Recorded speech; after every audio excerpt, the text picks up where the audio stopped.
dia ya. Kayaknya buah sama sayur deh ke awal-awal. Karena bapakku tuh pengen nambah penghasilan, kata dia. Stres dia kan, katanya hasil dari ini nih kecil. Sudah berbagai macam dia kerjaan lain tuh karena kurang hasil. Cobalah dia nanam dengan hobinya, dipikirnya dengan hobi ini bisa dapat. Tahu-tahu akhirnya pas dia berubah mindset, baru malah dapat. Awalnya nggak ada yang beli sayur apa gitu, nggak ada. Memang hidup tuh kayak gitu, Kak. Pelajarannya apa? Ketika kita pengen mendapatkan uang, kita cuma butuh menanam sesuatu atau membangun sesuatu. Lakukan semua dengan hati, karena kita memang senang. Kita menikmati proses itu. Lama-lama rezeki akan mengikuti. Itu kata bapakku. Faktanya, sekarang kan bapakku tetap nanam-nanam buah. Baterai habis. Tapi memang beda harganya kalau dengan orang lain, Kak. Itu yang bikin orang suka. Kalau orang lain bisa beli di mana, harganya mahal kan?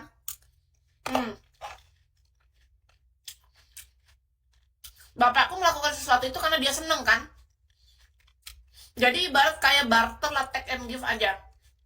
Ada orang butuh buahnya atau sayur dengan harga yang jauh banget di bawah harga pasaran. Karena sebenarnya bapakku tidak mengharapkan itu justru. Tapi kalau orang ngasih dia terima kan?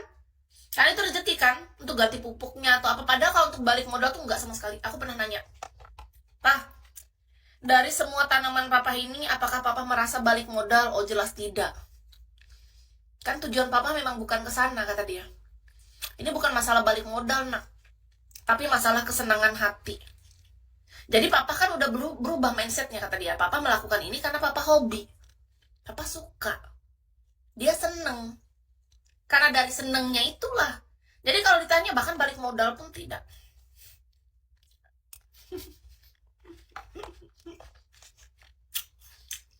Misalnya modal berapa, dapat dari hasil jual berapa. Kalau orang niat jual beda, kayak nggak kayak gitu kan.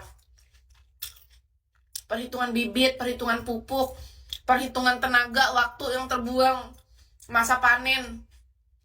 Pasti ada harga di sana. Oh bapakku.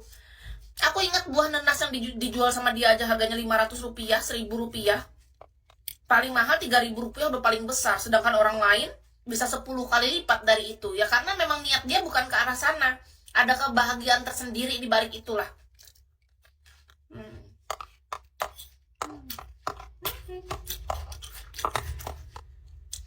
Dia happy, orang happy.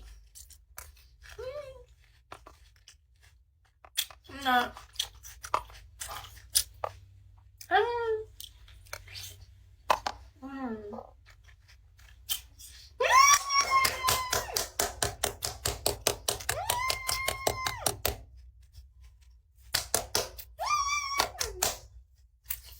Wah, bagus banget. Baterai habis lagi. Giliran bateraiku mau habis digigit nih. Makasih. Cintaku, sayangku, kekasihku, pujaan hatiku, Kak Iwanku. Bateraiku mau habis lagi nih. Tahun berapa waktu itu? Udah sangat lama, waktu di Pangkalan Bun lagi. Waktu jual nanas aku di Palangkaraya, waktu aku SMP, SMA, kuliah. Itu yang jualan nanas. Karena bapakku kan petani nanas pada masa itu. Ya pergi langsung. Kak Iwan yang ganteng, terima kasih ya. Walaupun udah pergi nggak apa-apa dah. Kak Muhammad, thank you. Baterai udah mau habis lagi.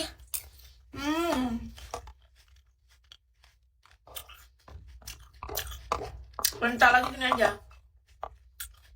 2000-an. Dulu bapakku jual nanasnya ada 500 rupiah. Ada 1000 rupiah. Tahu nggak kenapa bapakku jual kayak gitu? Nggak mau ngasih. Karena gini Kak, bapakku tuh punya prinsip yang aku pegang ya. Aku belajar dari bapakku. Kalau kita ngasih, kita nggak tahu kebutuhan orang apa. Belum tentu orang pakai.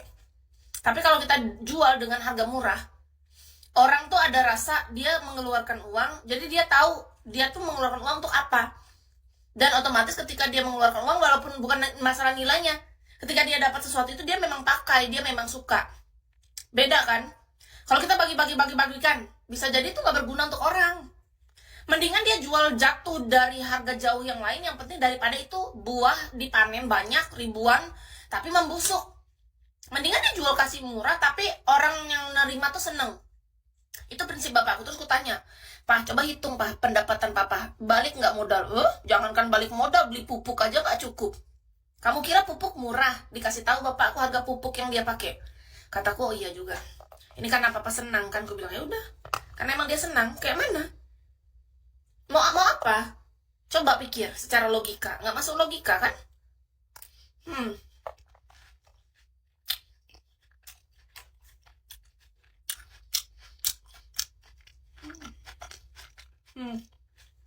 Enggak juga kak.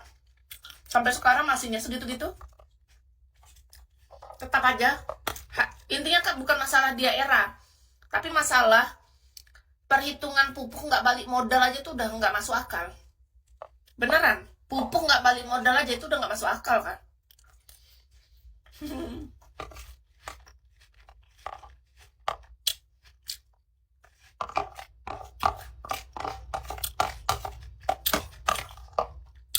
Kayak Kis di lab Bigo aja. Labnya Kis minimal bisa bayar kuota. Iya dong. Selebihnya ya bisa beli jajan lah. Ya kan, beli goput-goput ya sesekali, 2-3 kali ya.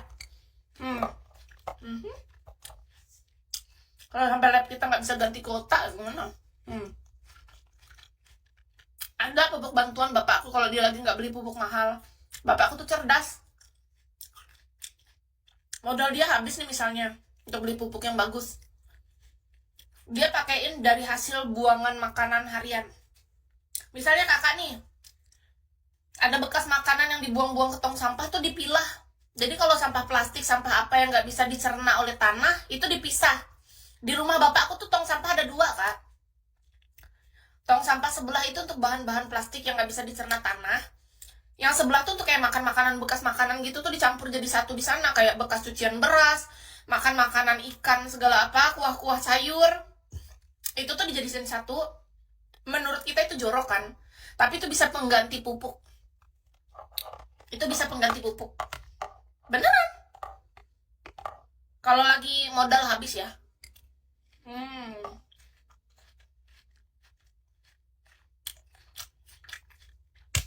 Mana ada masa itu aku mie ayam 10.000.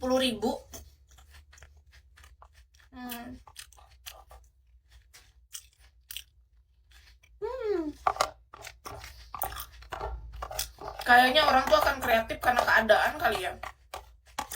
Nggak tahu juga aku. Kayak aku aja. Sekarang aku kreatif karena apa? Bisa bikin salad buah. Padahal biasa aku beli. Karena keadaan kan. Keadaan tuh membuat otak kita jadi berpikir kak. Gitu loh.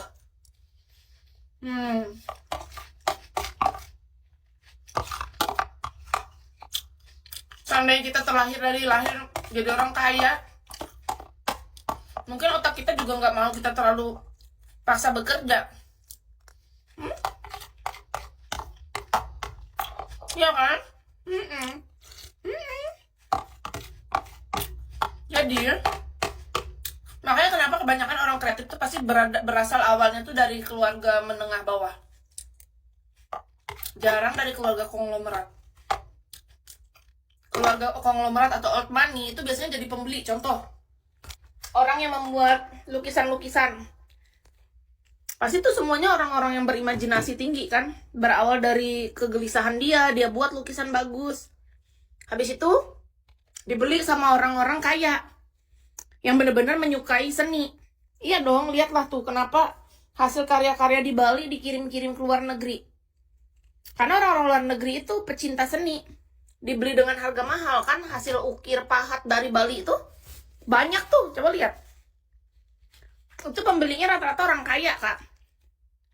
Kalau di Bali dijual harganya murah. Karena orang setempat kan udah terbiasa melihat itu. Tapi kalau dikirim ekspor dia udah beda harga. Itu yang kita tahu.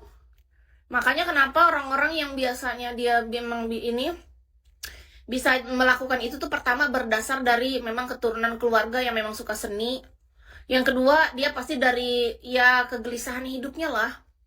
Karena biasanya orang-orang yang dari kalangan darah biru atau yang keturunan raja, orang-orang yang kaya, Ya mereka bagian konsumtifnya. Orang produktifnya adalah orang-orang menengah. Atau bisa jadi malah menengah ke bawah yang Kis lihat sejauh ini. Jadi memang kita tuh sudah dibagi Kak dalam hidup biar saling membutuhkan dan saling menguntungkan. Hidup itu tentang transaksional atau take and give, bukan hanya dalam bentuk uang, bisa jadi dalam bentuk barter. Contoh, ada orang susah banget, nggak punya apa-apa, dia dipekerjakan oleh orang kaya, diberikan tempat tinggal yang layak atau apa, ini kan saling bantu. Tapi orang yang susah ini ngebantu usaha di seorang kaya, misalnya kayak gitu kan. Itu karena apa? Karena emang hidup ini tuh memang diciptakannya kayak gitu. Coba semua jadi kaya, siapa yang miskin? Kalau semua miskin, siapa yang kaya? Siapa yang jadi produksinya? Siapa bagian konsumsinya? Makanya kita udah kebagi. Orang bagian produksi. Ya, baterai habis. Off dulu ya. Disuruh off nih dulu. Mandi. Nanti habis ini semoga bisa malam live lagi ya, tergantung ini. Kalau biasanya Kis kalau hujan